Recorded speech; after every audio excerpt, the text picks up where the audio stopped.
तो आज का हमारा जो टॉपिक है मनोविज्ञान हमारे सीखने में कैसे हेल्प करता है, कैसे मदद करता है, इसको हम समझेंगे। पहले मनोविज्ञान में क्या चीजें हैं जो हमें सेल्फ सीखने में हेल्प करती हैं, मनोविज्ञान क्या है जो हमें सीखने के लिए मददगार होता है उसको देख लीजिए। मनोविज्ञान, जिसको हम साइकोलॉजी भी कहते हैं, पी साइलेंट होता है यहाँ पर, सीखने की प्रक्रिया को समझने और उसको प्रभावी बनाने में बहुत मदद करता है। अगर हम साइकोलॉजी को ठीक ढंग से समझकर उसको हम अपने एजुकेशन में इस्तेमाल करें तो हम कम एनर्जी और कम टाइम में बहुत इफेक्टिव तरीके से, बहुत अच्छे तरीके से लर्निंग कर सकते हैं, सीख सकते हैं, अगर साइकोलॉजी का सही उपयोग हो तो। मनोवैज्ञानिक सिद्धांतों का उपयोग करके छात्र तेजी से सीख सकते हैं और लंबे समय तक जानकारी याद रख सकते हैं और बेहतर प्रदर्शन कर सकते हैं।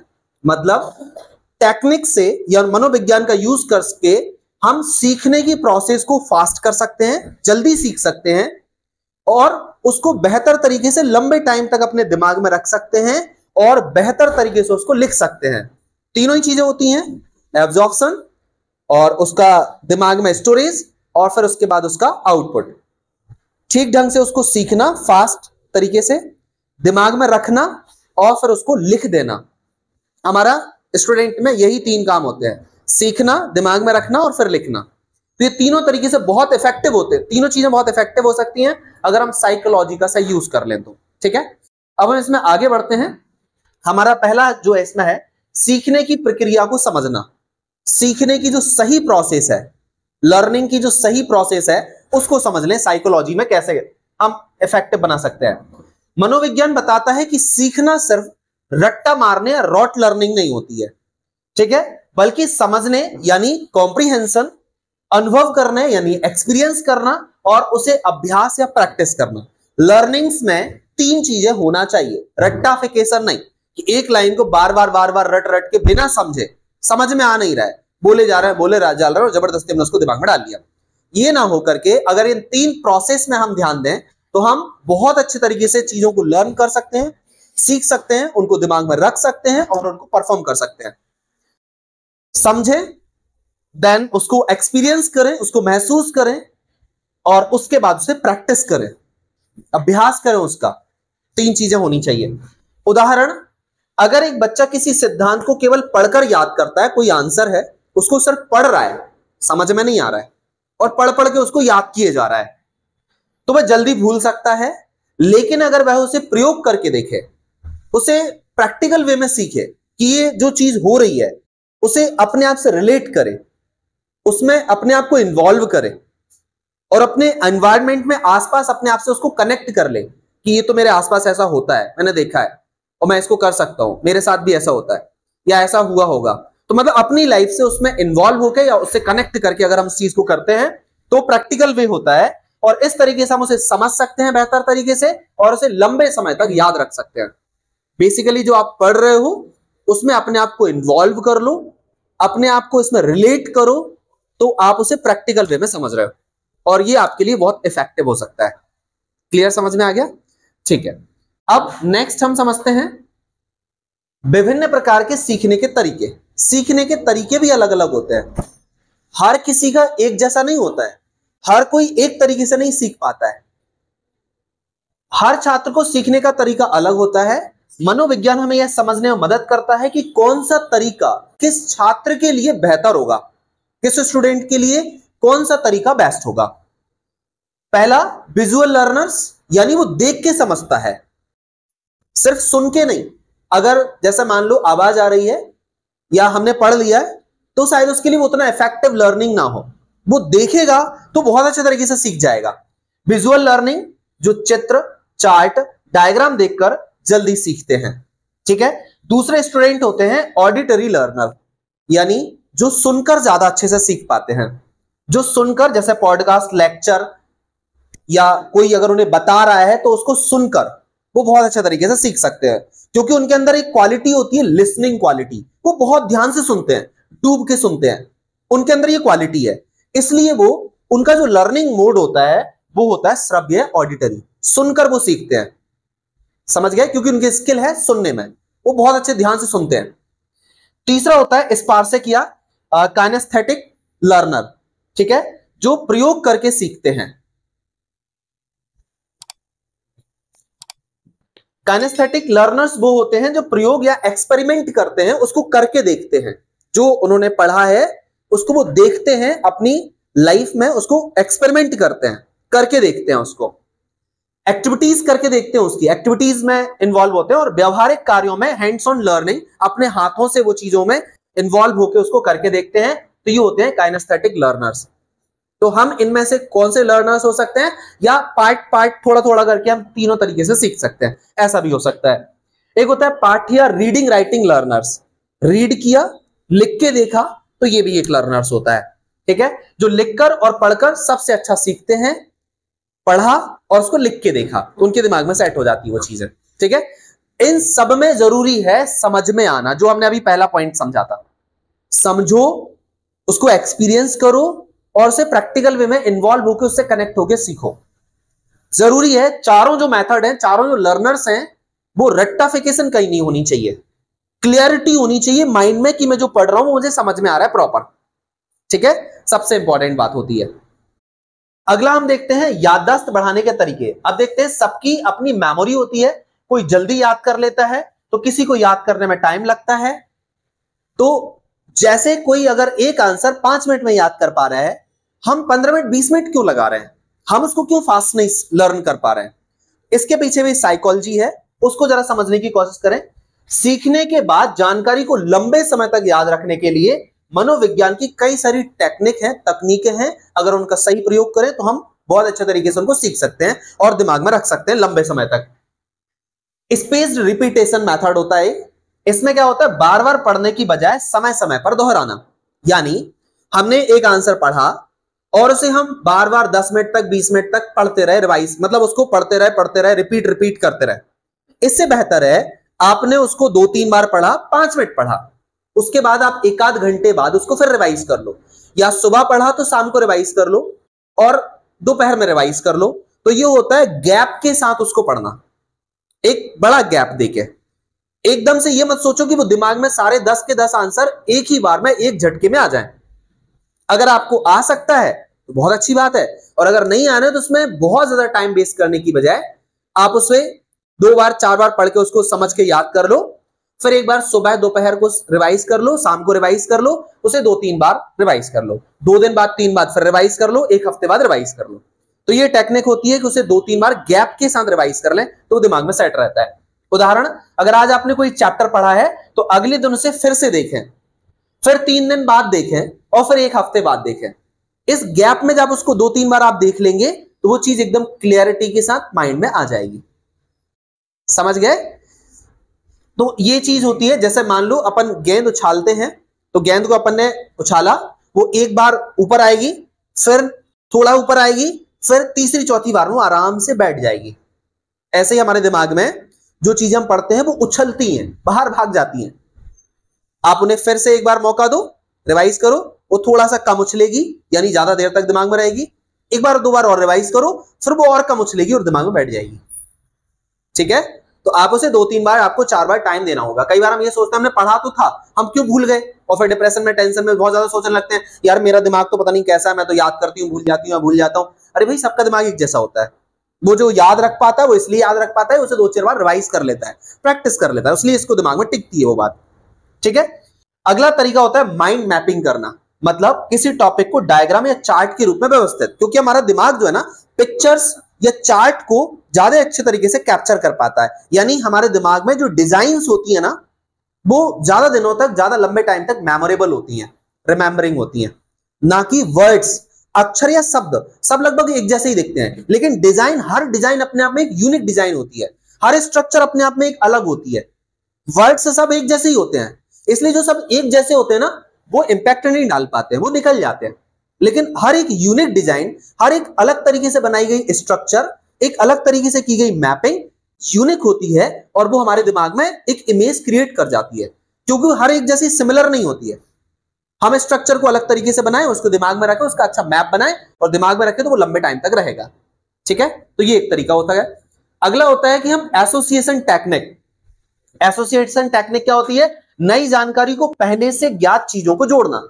यानी हमारे पास कोई हमने नई चीज सीखी, उसको हमें जो पहले से आती है उससे उसको जोड़ दो, क्योंकि वो तो हमें पहले से आती है और ये नई है, तो जब पुरानी चीज हमें पता है तो ये नई चीज उसके साथ चिपक के अपने आप आ जाती है।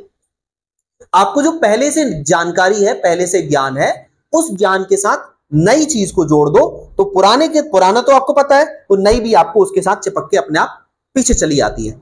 ठीक है, तो यदि कोई बच्चा पृथ्वी के ग्रहों को याद करना चाहता है, हमारे जैसे पृथ्वी और सूर्य के जो हमारे सोलर सिस्टम, सौर मंडल के जो ग्रह हैं, पृथ्वी जैसे और भी 8 ग्रह हैं, ठीक है, 8 पृथ्वी मिला के, तो उन सबको याद करने के लिए तरीका है कि उनके आप पहले पहले वर्ड को उठा लो, एक कोड बना लो, आप उस कोड को याद कर लो। जैसे मैंने यहां पर बनाया अपना, यहां पर मार्स, पहला हमारा मर्क्यूरी होता है, देन वीनस, फिर अर्थ, फिर Mars, Jupiter, Saturn, Uranus and Neptune. इनके हमने पहले पहले लेटर उठाए और इनको हमने ऐसे लिखा। अब इनको हम कुछ कोड वर्ड बना के, ऐसी पजल टाइप की या इंटरेस्टिंग तरीके से बना के उसको याद कर सकते हैं। अलग अलग बच्चा इसको बना सकता है, मैं भी एम जेसन, मैं भी एम जेसन, ऐसा कुछ भी, और कुछ फनी बना लो कि आप उसे याद रख सको। फिर आप ऐसा नहीं कि सिर्फ ये कोड आपने पढ़ लिए, कोड के अलावा सबको कनेक्ट करो। एम मैं मतलब मर्क्यूरी, ई वी मतलब वीनस, ई मतलब अर्थ, तो इनसे इनके फुल फॉर्म तो याद रखो ही, लेकिन क्योंकि आपको सारा सीक्वेंस याद रहे, आपको सारे प्लैनेट्स के नाम याद रखे, इसलिए आप भूले ना, तो आपको जैसे कोड याद आएगा, आपको वो कनेक्टेड अपने आप आ जाएगा, जो क्योंकि इनसे कनेक्ट है वर्ड, तो वो अपने आप याद आ जाएगा। ऐसे ही पूरा एक 10 लाइन का 5 लाइन का आंसर है, उस 5 लाइन के हर लाइन में 1-2 इंपॉर्टेंट या कीवर्ड होते हैं, उन सारे कीवर्ड को आप एक साथ जोड़ लो, उन कीवर्ड जैसे ही आपको ध्यान आएंगे, आपको सेंटेंस, हर सेंटेंस याद आ जाएगा। ऐसे ही समझो, जैसे ये 8 प्लैनेट थे, 8 के 8 प्लैनेट अलग अलग फूल हैं, इन फूलों की एक माला बनाओ और उस माला को धारण करो, एक भी फूल इधर उधर नहीं भागेगा। एक बड़ा आंसर है 10 लाइन का, उस 10 लाइन के आंसर में हर लाइन में 2-3 मेन वर्ड होते हैं, बाकी एज, एम, आर और अदर वर्ड्स होते हैं, सिंपल वर्ड्स होते हैं, और बाकी मेन वर्ड कीवर्ड होते हैं जो लर्निंग फुल वर्ड होते हैं। तो ऐसे जो मेन वर्ड हैं हर लाइन के वो उठाओ, उनको आपस में कनेक्ट कर दो, या उनकी एक अच्छी सी प्यारी सी माला, यानी उन सबको आपस में जोड़ के एक लाइन बना लो और उस लाइन को याद कर लो, तो बस वो जो मेन वर्ड याद हो गए, वो माला, और अब उसके बाद आपकी पूरी की पूरी आंसर की याद हो जाएगी, या आंसर की सारी लाइन याद आ जाएंगी। समझ गए? ये तभी हो सकता है जब वो आपको समझ में आया हो। अगर आपको समझ में ही नहीं आया, आपने रटा है, तो वो माला फिर आप कुछ काम की नहीं है फिर वो। समझ गए ना? तो मेन समझ में आ गया कि कोई अगर चीज हमें याद कर रहे हैं तो उसको कोडिंग कर लो, या मेन चीजों को आप कनेक्ट कर लो और फिर मेन वर्ड याद रखो, बाकी लाइन याद आ जाती है। अगला होता है फ्लैश कार्ड लर्निंग होती है, फ्लैश कार्ड टेक्निक होती है। छोटी छोटी पंक्तियों में जानकारी दोहराने के लिए, यानी बड़ा आंसर है या बड़ा सेंटेंस है तो छोटे छोटे टुकड़े कर लो, उसके छोटे छोटे ब्रेक करके हम उसे टुकड़े कर लो, उसको रिपीट करो, इसको रिपीट करो, इसको रिपीट करो। रिपीटेशन या फ्लैश कार्ड मेथड कहते हैं इसको हम। ठीक है, तो आप छोटे छोटे पार्ट में आप एक साथ पूरा आंसर याद करने की कोशिश करोगे, एक साथ पूरी लाइन याद करने की कोशिश करोगे तो शायद इजी ना हो, डिफिकल्ट हो। बट अगर आप इसे छोटे छोटे टुकड़े में, छोटे छोटे पार्ट में डिवाइड कर दोगे, बड़ा आंसर 10 लाइन को छोटे छोटे पार्ट में डिवाइड कर दो, पॉइंट में डिवाइड कर दो और छोटे छोटे टर्म में डिवाइड कर दो, तो याद करने में आसानी होगी और ज्यादा देर तक रहेगा भी, ज्यादा दिन तक रहेगा वो। ठीक है, ये वैसे ही है जैसे एक बड़ी रोटी को एक बार में खाने की बजाय छोटे छोटे टुकड़े में खाओगे तो डाइजेशन भी सही से होगा और आप उसे इजीली खा पाओगे। एक ही रोटी पूरी एक बार में खाने की कोशिश करोगे तो डाइजेशन भी गड़बड़ होगा और आप उसे ठीक ढंग से नहीं खा पाओगे, टाइम भी लगेगा, फालतू एनर्जी लग जाएगी। समझ गए? तो वैसे ही बड़े आंसर को या बड़ी चीजों को आप छोटे छोटे ब्रेक करके आप एब्जॉर्व करने की कोशिश करो, अडॉप्ट करो, लर्न करो, समझ में आएगा, बन जाएगा, याद रहेगा। अगला है phenomenon of recall. Phenomenon of recall क्या होता है? जो भी पढ़ा है उसे किसी को समझाने की कोशिश करना। हमें याद हो गया, हम किसी को उसको समझाएं, जो समझना चाह रहा हो उसको बताएं। तो जब हम किसी को कोई चीज बताते हैं या समझाते हैं तो वो चीज हमारे दिमाग में और ज्यादा देर तक रहती है। समझी हुई और याद की हुई चीज से ज्यादा इफेक्टिव तरीका होता है समझाई हुई और बताई हुई चीज को याद रखना। समझ गए? तो जो आपको याद है, जो आपको समझ में आ गया, ऐसा मत सोचो मैं क्यों बताऊं, मैंने अपना दिमाग लगा के सीखा है, मैंने मेहनत से याद किया है, इसको क्यों बताऊं। तो ये चीज आपके लिए आपका नेगेटिव वर्जन है। आप पॉजिटिव वे में लो, आप जिसको समझाओगे उसको तो भला हो ही जाएगा, साथ में आपका रिवीजन और परफेक्शन हो जाएगा। ठीक है, तो किसी को बताने समझाने से और सिखाने से हमारा ही फायदा होता है। चलिए अगला हम देखते हैं ध्यान और एकाग्रता। कंसंट्रेशन बहुत जरूरी होता है किसी भी चीज के लिए। तो ध्यान और एकाग्रता, जब हम पढ़ रहे हैं तो हमारा ध्यान भटके ना, कंसंट्रेशन रहे, इसके पीछे क्या साइकोलॉजी होती है। सीखने के लिए ध्यान केंद्रित करना बहुत जरूरी होता है। अगर आपका बार बार ध्यान भटक रहा है तो आप कोई भी टेक्निक लगा लो, आपके लिए वो कारगर ना होगी। मनोविज्ञान हमें बताता है कि ध्यान बढ़ाने के लिए कुछ तरीके हैं, उनको अपनाओ, आपका फोकस ज्यादा अच्छे से टिक पाएगा। पहला है पोमोडोरो टेक्निक, ये मैंने आपको पहले भी बताई है। 25 मिनट पढ़ाई करें, क्योंकि हर एक व्यक्ति का अपना एक सिटिंग टाइम होता है, एक मेडिटेशन या ध्यान का टाइम होता है। कोई व्यक्ति अपनी कैपेसिटी के अकॉर्डिंग ही कंसंट्रेट कर पाता है, उससे ज्यादा नहीं। तो आपका ध्यान या मन 25 मिनट लगेगा, उसके बाद भटकने लगेगा, अपने आप भटकने लगेगा। तो आप उसके अकॉर्डिंग उस चीज का साइकोलॉजी का यूज करके, क्योंकि हर मन मस्तिष्क का एक फोकस टाइम होता है, तो मैक्सिमम 25 मिनट आप टाइम लो, चीजों को सीखो। इतनी देर में आप बहुत सारी चीजें दिमाग में डाल लोगे, उनको दिमाग में बैठने में, शांत होने में समय दो, और 5 मिनट के लिए थोड़ा सा रेस्ट करो और फिर पढ़ने लग जाओ। लेकिन इन 5 मिनट में यहां ध्यान रखो, आपने जब पढ़ा है वो दिमाग में शांत हो, चीजें उसका एनालाइज हो, वो ठीक तरीके से सेटल हो जाए। तो आप 5 मिनट के लिए बहुत ज्यादा ऐसी चीज में मत जाओ कि वो आपके दिमाग को बॉस कर दे, ब्रेन को बॉस कर दे। ब्रेन बॉस कैसा हो जाएगा कि आप बहुत ज्यादा कॉमेडी में चले गए हो, बहुत ज्यादा मोबाइल में चले गए हो, मतलब पूरी तरीके से आप उस टॉपिक से हटो मत। आप पढ़ रहे हो तो पढ़ाई से पूरी तरह से डिस्कनेक्ट मत हो जाओ। अगर आप डिस्कनेक्ट हो जाओगे, आपका सिग्नल ब्रेक हो जाएगा और आपने जो याद किया है, जो भी दिमाग में रखा है, वो भूल जाओगे। और फिर आपने भूल जाओगे कि आप क्या पढ़ रहे थे, आप भूल जाओगे कि आपने क्या पढ़ा था। 5 मिनट के लिए ऐसे जाओ कि आप जैसे कि कुछ थोड़ा सा वॉक कर लिया, इधर उधर देख लिया, थोड़ा सा मतलब बात कर ली किसी से, कुछ और करने लगे थोड़ी देर, 5 मिनट 10 मिनट ऐसे जाओ। मोबाइल बिल्कुल मत चलाओ, क्योंकि मोबाइल एक ऐसी चीज है जिसके लिए आप 5 मिनट के लिए जाओगे, 50 मिनट कब हो जाएंगे तब पता नहीं चलेगा, और 50 मिनट के बाद भी आपको ऐसा लगेगा अभी तो लिया था मैंने मोबाइल, अभी तो 5 मिनट ही हुए, ओ माय गॉड 50 मिनट हो गए, समझ ही नहीं आया। तो मोबाइल में आपको 5 मिनट और 50 मिनट में कोई फर्क नहीं दिखेगा, इसलिए मोबाइल के पास तो बिल्कुल मत जाओ। ठीक है, चलो अगला होता है मेडिटेशन एंड ब्रीदिंग एक्सरसाइज। अपने ध्यान को कंसंट्रेट करने के लिए 5 मिनट 10 मिनट मेडिटेशन कर लो, ब्रीदिंग एक्सरसाइज कर लो, इनहेल एक्सहेल, लंबी गहरी सांस लेके कुछ प्राणायाम कर लो। इससे आपका ध्यान और मन स्थिर हो जाएगा। हमारी सांसें जब बहुत ज्यादा ऊपर नीचे चलती हैं, बहुत इर्रेगुलर अनबैलेंस तरीके से चलती हैं, तो हमारा ध्यान भटकता है। जब हमारा श्वास का पैटर्न सही होता है तो हमारा मन अपने आप कॉन्सेंट्रेट हो जाता है, माइंड अपने आप कॉन्सेंट्रेट हो जाता है। अपने सांसों पे काम करो, अपने सांसों पे काम करोगे, ब्रीदिंग एक्सरसाइज करोगे, ब्रेन अपने आप काम करेगा। ठीक है, अपने श्वासों को कंट्रोल करो। डिजिटल डिटॉक्स, मोबाइल और सोशल मीडिया से दूरी बनाकर पढ़ाई करना चाहिए। पास में इंस्टाग्राम ओपन करके नहीं पढ़ना चाहिए, पास में नोटिफिकेशन मोबाइल को ऑन करके नहीं पढ़ना चाहिए, डिस्ट्रैक्शन होता है।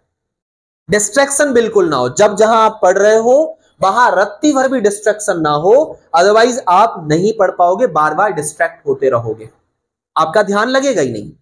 सर आप कोई भी टेक्निक लगा लो, आप लर्न नहीं कर पाओगे।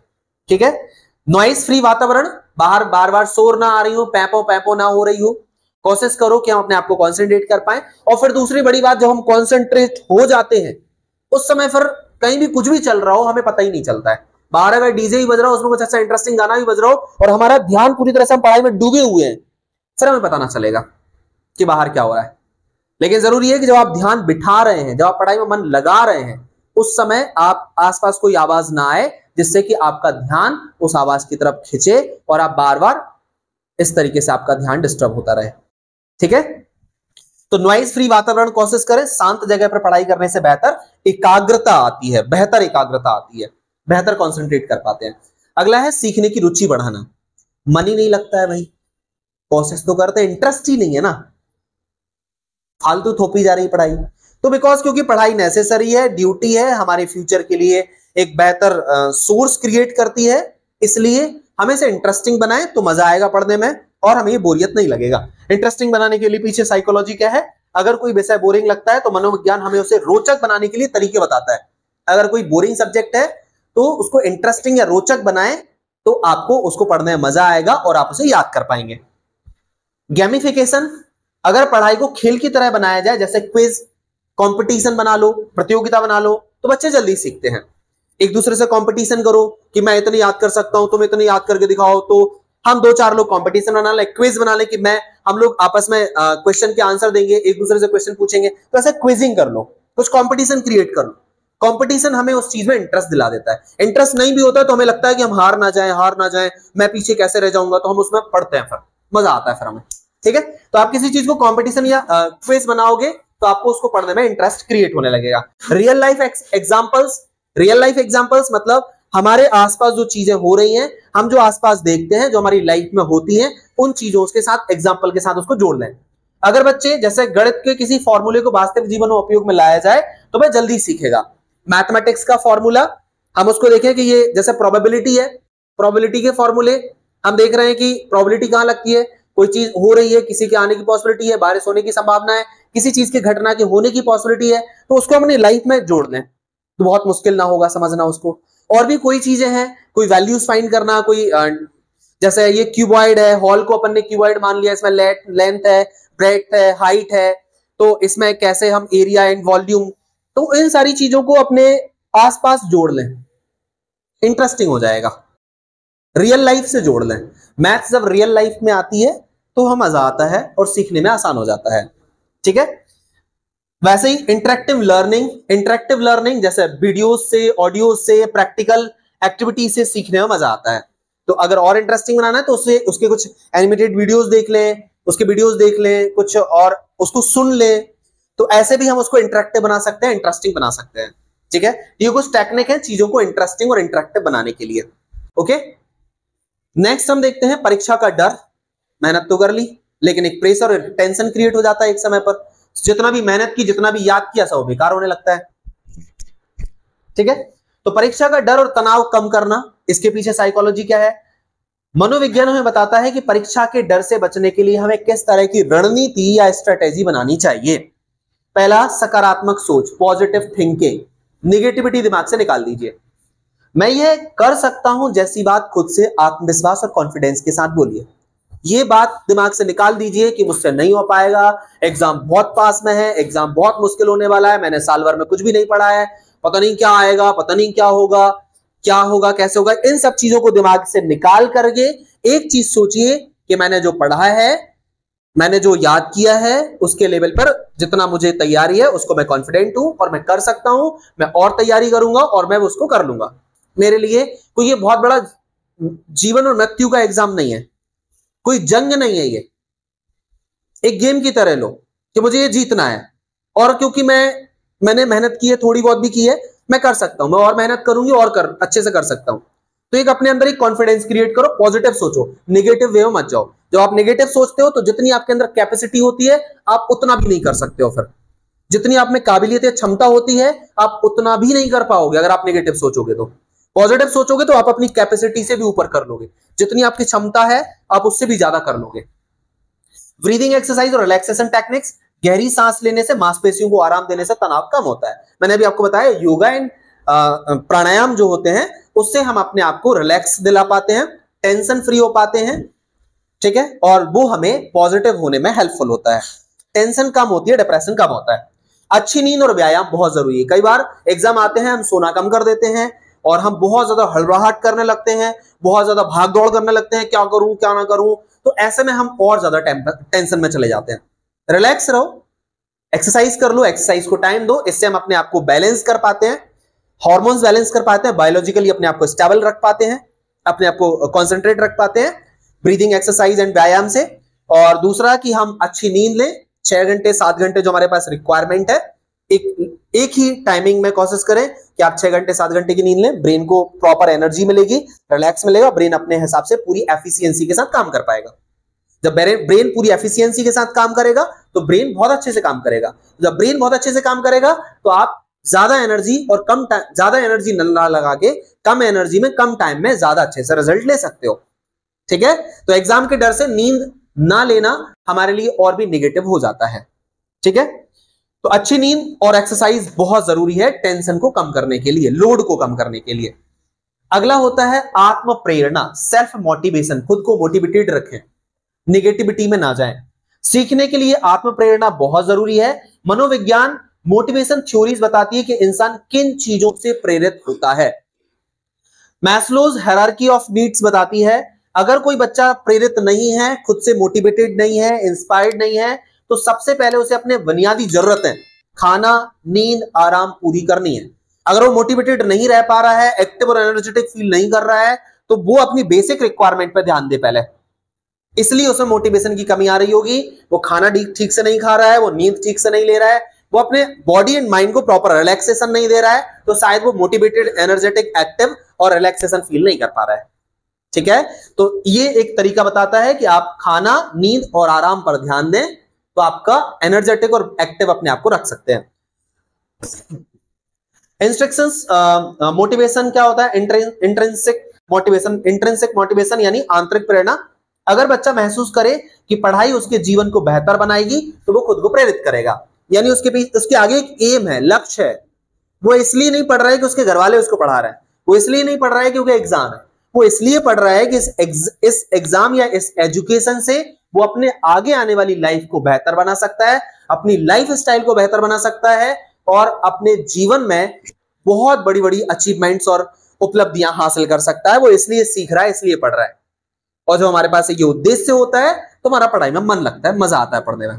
और हमारे पास कोई उद्देश्य नहीं है, सिर्फ एक बर्डन या बोझ मान के चल रहे हैं, लोड मान के चल रहे हैं, क्योंकि घर वालों का काम ये है इसलिए वो कर रहे हैं, क्योंकि टीचर का काम है इसलिए हम कर रहे हैं, तो फिर तो मन भी नहीं लगेगा, मजा भी नहीं आएगा और इंटरेस्टिंग नहीं लगेगा और बोरिंग लगेगा वो। अगला होता है रिवॉर्ड सिस्टम। भाई अगर आप कुछ अच्छा अचीव कर पा रहे हैं तो खुद को भी अवार्ड दें। पढ़ाई के लिए लक्ष्यों को पूरा करने के लिए खुद को छोटे छोटे इनाम दें, जिससे प्रेरणा मिलती है, इंस्पिरेशन मिलती है। जैसे आपने कुछ आज अचीव किया तो अपने आप को बोले कि अगर मैंने आज इतना लर्न कर लिया, इतना पढ़ लिया, तो मैं अपने आप को 1 घंटा मोबाइल चलाने के लिए दे दूंगा, क्योंकि मोबाइल चलाना सबको मजा आता है। तो ये आपका अपने आप के लिए एक रिवार्ड की तरह यूज कर सकते हो। मोबाइल चलाना आप अपने आप को तभी दो जब आप अपने आप को लगे कि मैंने ये काम पूरा कर लिया। या कोई भी अपने आप को प्राइज दे रहे हो कि आज मैं, जैसा मान लीजिए मुझे कुछ खाने का मन है, तो आप अपने आप को रिवॉर्ड के फॉर्म में इसको क्रिएट करें। मैं तुझे ये खाने की अनुमति तभी दूंगा जब ये काम पूरा डन कर लेगा या लेगी। तो ऐसे रिवॉर्ड्स, तो उसमें आपको वो, क्योंकि खाने की एक क्रेजी हो रही है, आपको खाने की क्रेविंग हो रही है कि मुझे खाना ही है, लेकिन उससे आप कनेक्ट कर दो कि तुझे ये खाने को तब मिलेगा जब ये तू पूरा लर्न कर लेगा। तो ये अपने आप के लिए एक रिवार्ड बन जाएगा और मजा भी आएगा, काम भी हो जाएगा, खाने को भी मिल जाएगा। तुम्हें उससे कोई फर्क नहीं पड़ता, तुम्हें खाने से मतलब बस। चलो सॉरी। ओके, सो रिवॉर्ड सिस्टम, पढ़ाई के छोटे लक्ष्यों को पूरा करें और उसमें अपने आप के लिए छोटे छोटे प्राइजेस, छोटे छोटे अवार्ड, रिवॉर्ड बनाएं, तो मजा आएगा आपको। ठीक है, तो ये था आज का हमारा मनोविज्ञान। अब इस तक में मैंने जो भी चीजें हो सकती हैं, पढ़ाई को कैसे इंटरेस्टिंग बनाया जाए, पढ़ाई लर्निंग को कैसे इफेक्टिव बनाया जाए, अब आपका कोई क्वेश्चन या माइंड में कोई बात हो तो मुझसे पूछ सकते हैं।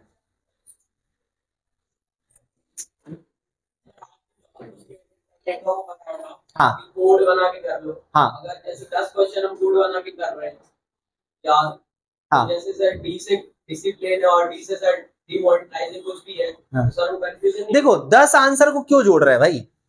क्योंकि 10 अलग अलग बातें हैं, वो 10 अलग मुद्दे हैं, वो 10 अलग मैटर हैं, 10 अलग बातें हैं। 10 क्वेश्चन को मत जोड़ो वहां पर। हर क्वेश्चन अपने आप में एक अलग आंसर देता है।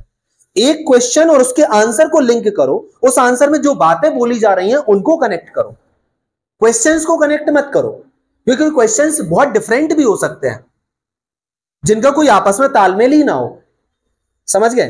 क्वेश्चंस कनेक्ट मत करो, पूरे चैप्टर्स को एक साथ मत लपेटो। हर क्वेश्चन की अपनी अलग बात होती है। क्वेश्चन के अंदर जो बात कही जा रही है वो बात आपको याद रहे, तो उसके अंदर जो कीवर्ड्स हैं, जो बातें हैं, उनको आप कोरिलेटेड करो, उनको आप कनेक्ट करो, उनको आप एक एसोसिएट करो। समझ गए? पूरे चैप्टर को मत करो, खिचड़ी बन जाएगी वो, क्योंकि सब अलग अलग चीजें हैं वो। क्लियर है? ठीक है, और कुछ माइंड में? हाँ,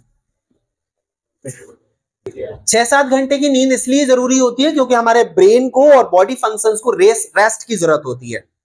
ठीक है, वो एक लिविंग ऑर्गेनिज्म है और लिविंग ऑर्गेनिज्म को रेस्ट चाहिए होता है। नॉन लिविंग ऑर्गेनिज्म है, मशीन नहीं है ये। इवन तो मशीनों को भी कुछ आराम की जरूरत होती है। 24 घंटे अगर मशीन काम करेगी तो मशीन की भी एफिशिएंसी कम हो जाती है। हमारे brain and mind and body को अगर रेस्ट मिलता है तो एफिशिएंसी जबरदस्त होती है इनकी। हाँ, कुछ और? देखो, सबका अपना सिस्टम होता है। किसी को 8 घंटे की, देखो सबसे बड़ी बात कि जब बच्चा बहुत छोटा होता है बहुत भाग दौड़ उठा पटक उचक कूद करता है तो उसकी एनर्जी बहुत ज्यादा लगती है ना। तो उसको नींद 8 घंटे 10 घंटे 12 घंटे की नींद होती है। अब हम जैसे थोड़े थोड़े बड़े होते जाते हैं, हम अपने आप को मैनेज करने लगते हैं, हम उतना ज्यादा उचक कूद उतनी ज्यादा उछल कूद नहीं करते हैं, हमारी बहुत एनर्जी वेस्ट नहीं होती है, इसलिए हमें 8-10 घंटे की नींद नहीं चाहिए होती है। और साइंस कहता है कि 7 घंटे और 6 घंटे की नींद सफिशिएंट है। हाँ, लेकिन सबके लिए फिक्स नींद का कोई स्लॉट नहीं है, क्योंकि सब अपने हिसाब से कम या ज्यादा एनर्जी वेस्ट करते हैं, सब अपनी बॉडी को कम या ज्यादा काम करवाते हैं, इसलिए उसके हिसाब से आपको एनर्जी का कोटा अलग अलग हो सकता है। किसी की नींद 6 घंटे में पूरी हो जाती है, किसी की 7 घंटे में, तो किसी की 8 घंटे में। और उम्र बढ़ने के साथ साथ ये नींद का कोटा भी कम होने लगता है। जैसे हम देखते हैं दादाजी वगैरह, दादी दादाजी 4 घंटे 5 घंटे ही सोते हैं, उससे ज्यादा सोने की उनको जरूरत नहीं पड़ती, उनको नींद ही नहीं आती। ठीक है, तो उम्र के साथ ये कोटा भी नींद का कम होता जाता है। स्टूडेंट के लिए मैं बताऊं 7 घंटे सफिशिएंट है। अगर आपको 8 घंटे 9 घंटे और 10 घंटे नींद आ रही है तो ये समझो वो नींद नहीं है, आलस्य है, लेजीनेस है आपकी। आपके अंदर कुछ करने का ना एक क्रेजी नहीं है, आपका कुछ उद्देश्य नहीं है, आपका कुछ एम नहीं है, आपका कुछ काम नहीं है, इसलिए आप सोए जा रहे हो। ठीक है, कुछ पैशन नहीं है, कुछ जुनून नहीं है, कोई जिम्मेदारी नहीं लगती आपको, किसी का भरोसा या पैशन, मतलब बेसिकली आप किसी चीज के प्रति आपका लगाव नहीं आ रहा है। जब आपके पास कोई काम नहीं होता तो आपको सोना आता है। ठीक है, तो आपको लगता है आपके पास काम है। 7 घंटे की नींद एक ह्यूमन के लिए, ज्यादा से ज्यादा आप बहुत मेहनत कर रहे हो 8 घंटे बस।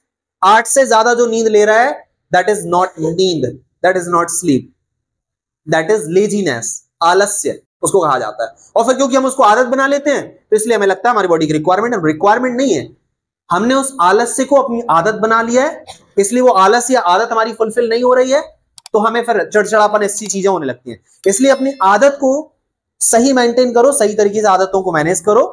अगर 10 घंटे की आदत है तो उससे पहले 9 घंटे लाओ, फिर 8 घंटे लाओ, फिर 7 घंटे लाओ, जितना आप उसको इफेक्टिव कर सकते हो उतना। क्लियर है?